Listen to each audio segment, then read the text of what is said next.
Good evening. Tonight, I'd like to talk to you about the end of our combat mission in Iraq. Operation Iraqi Freedom is over, and the Iraqi people now have lead responsibility for the security of their country. Welcome to a special episode of West Wing Week, focused on the drawdown of U.S. forces in Iraq. All last week, we traveled through Kuwait and Iraq to give you a behind-the-scenes look at the extraordinary work that our men and women, both troops and civilians, are doing as we change our mission from Operation Iraqi Freedom to Operation New Dawn. Little bits of water. On Saturday, we take a C-130 cargo plane from Kuwait City to Baghdad International Airport. The aircraft included a small shipment of food moving in the opposite direction of the steady stream of troops and equipment in retrograde, the military term for the delivery home or redeployment of the tens of thousands of troops, vehicles, and incidental equipment currently in Iraq. This flight is the last one for the crew before they head home. On Sunday, we accompanied Tim Lowry, a senior advisor from the U.S. Department of Agriculture, to a demonstration farm in Tarmiya. Demonstration farms are used in conjunction with the Ministry of Agriculture to highlight to local farmers new methods so that the local farmer has something to see. He can see that his neighbor is achieving success with this new way of doing things. None of these are high-tech, none of these are new, but they're new to this environment. Tim is part of a provincial reconstruction team, or PRT, which brings together civilian experts with Iraqi civilians in areas like agriculture, rule of law, public health, and education to build capacity for Iraqi governance systems. Members of the PRT tend to be pretty enthusiastic about their jobs. Sure, that is good. Very good. You know, it's just beautiful. What we're seeing here is one of the things that a demonstration farm has is a greenhouse. So our demonstration farmer recognized the value of that greenhouse and bought 4 more greenhouses with his own money. Now, what this says to the community is, this is very valuable. I'm going to invest my own money in this. If you invest your money, whatever it is, it becomes yours and you have a vested interest in it. هم بدأوا أغلبية الناس هي بدأت تشتري البيوت ويزرعون بالتنقيط. يعني بدأ وعي موجود. سؤال ما إنه أحد مثلا جاء زارك أو زارون لا زارون الموقع. كانوا جدين في العمل، نحن جدين في العمل بكل معنى الكلمة يعني. وكذلك أستاذ تيم هم أيضا جدي بالعمل هو والفريق ماله. The success of an operation like this depends on the PRT's ability to engage with the local folks. And one of the key responsibilities of the 50,000 troops remaining in Iraq is to assist in these efforts. Yeah, our mission has definitely shifted from conducting combat operations to now where we're focusing on, just continuing to help the Iraqi populace. Right here, our AO, 80% of the economy is based on agriculture. So the fact that we can come in here and impact them is really going to stimulate the economy, get people back to work. We're working with Department of State personnel to help build infrastructure for the Iraqis. On Monday, we ventured out with another PRT to al-Abid, a village on the Diyala River. This trip, we are accompanied by the Iraqi Federal Police, who are taking control of Iraqi security on the streets, already working missions like this one with Americans far in advance of the handover. The provincial reconstruction team has provided 16 area widows with 3 sheep each as an opportunity to enter Iraq's rising agriculture industry and supplement their incomes. We accompany veterinarian Dr. Jessica McCoy as she speaks to these women about caring for the sheep. This for me is a very rare opportunity that I get to meet with the women, and the women, they are the future of Iraq. Dr. McCoy then took a look at some of the female sheep to determine whether or not they're pregnant. This sheep is pregnant just because you can just see it. The Ward Shan Group is an organization that has been working with the PRT to bring improvements to the village. Sheikh Saad Hadi, the director of the group, talked about the needs of these women. تدرين الأرامل المصدر المعاشي مالهم تعبان بشكل أن فقدن أزواجهن واللي فقدت زوجها وبقت عندها أطفال وما عندها مصدر معيشي لا راتب ولا وسيلة عمل تعمل بها. فإحنا من قدمنا هذا المشروع وعندنا أفكار أن نقدم لهم مشاريع هي المصانع اللي في داخل بيوتهم مثلا تعليب التمور، دبس، عمل الراشي. On Tuesday, we helo over Baghdad to Joint Base Loyalty, a military installation housing both Americans and Iraqis. It is here that the 1st Battalion of the 41st Field Artillery Brigade trains Iraqi Federal Police, the nationwide force responsible for Iraqi security. This is the Federal Police Commando Course training. This was specifically requested by the commander of the Iraqi 1st Federal Police Division. He requested that we develop a program of instruction and produce 2 platoons of commandos under direct control of his division headquarters.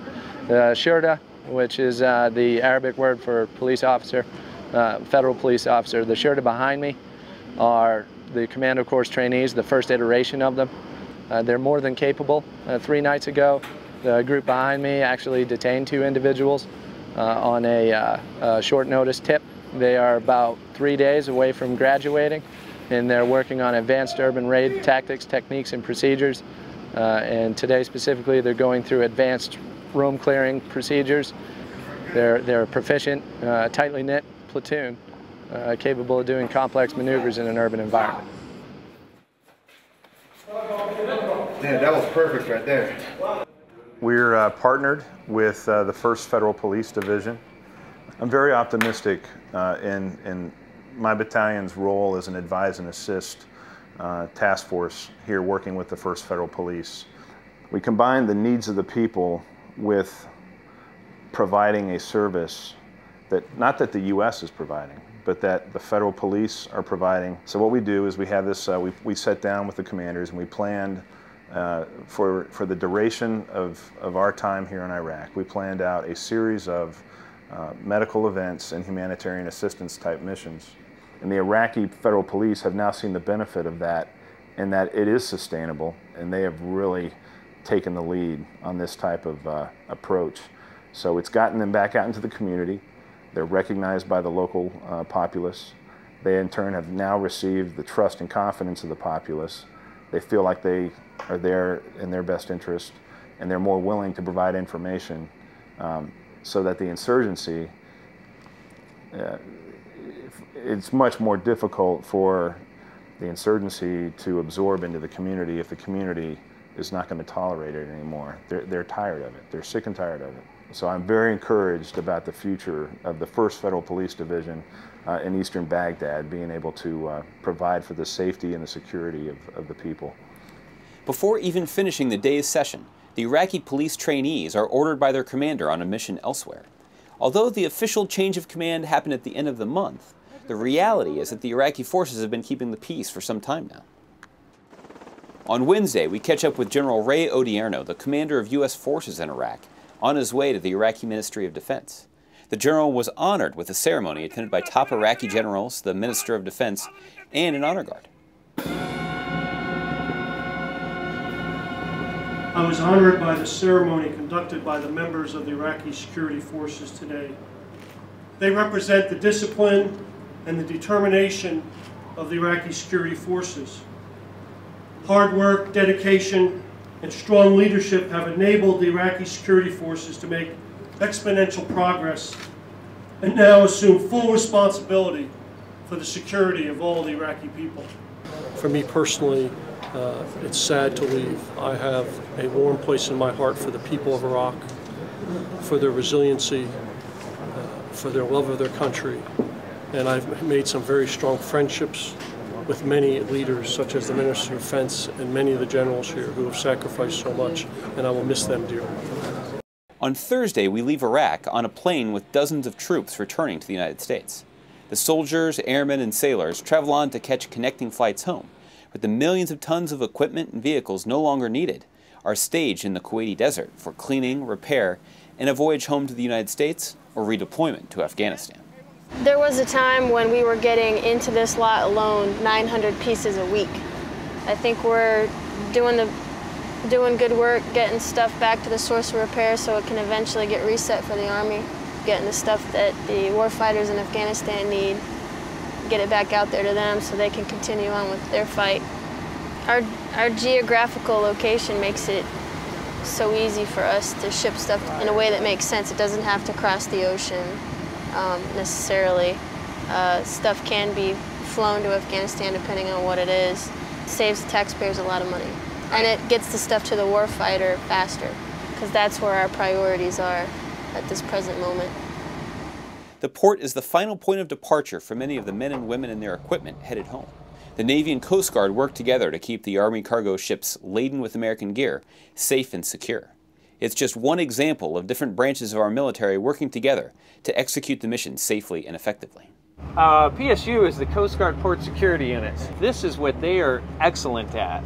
But then, you know, when you get them outside the continental United States, we're a little bit more versed, being the Navy, going international. So the two of us combined together, working with each other and taking both of our strengths, has just made us a formidable team, for sure. Every single piece of equipment, whether it be a Humvee or a personal computer, is carefully tracked from convoy to port. Nothing is left behind, nothing is unaccounted for. 2 weeks ago, America's final combat brigade in Iraq, the Army's 4th Stryker Brigade, journeyed home in the pre-dawn darkness. Thousands of soldiers and hundreds of vehicles made the trip from Baghdad, the last of them passing into Kuwait in the early morning hours. Over 7 years before, American troops and coalition partners had fought their way across similar highways. But this time, no shots were fired. It was just a convoy of brave Americans making their way home. Thanks for watching this special edition of West Wing Week on the drawdown of U.S. forces in Iraq. For more information on the change of mission or to see the complete video of the President's Oval Office address to the nation, go to whitehouse.gov. And thanks again for checking out your West Wing Week.